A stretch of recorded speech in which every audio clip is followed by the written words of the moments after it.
નમસ્કાર, આપ જોઈ રહ્યા છો સાબરકાંઠા ન્યૂઝ 24 ચેનલ. હું છું સોયબ સૈયદ. આવો આજના મુખ્ય સમાચારો પર નજર નાખીએ.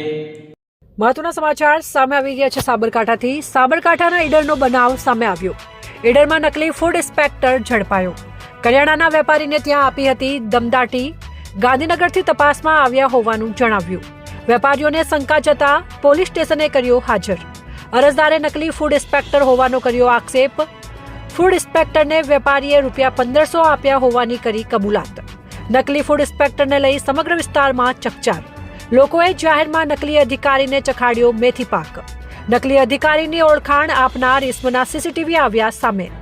કરિયાણાની દુકાનમાં તપાસ કરતો નકલી ફૂડ ઇન્સ્પેક્ટર પોલીસને સોંપાયો. સમગ્ર મામલે ઈડર પોલીસે આગળની વધુ તપાસ હાથ ધરી. તમારી આસપાસ બનતી ઘટનાઓને જોવા માટે અમારી ચેનલને સબસ્ક્રાઇબ કરો અને લાઇક કરવાનું ભૂલશો નહીં. રિપોર્ટર સોએબ સૈયદ, સાબરકાંઠા.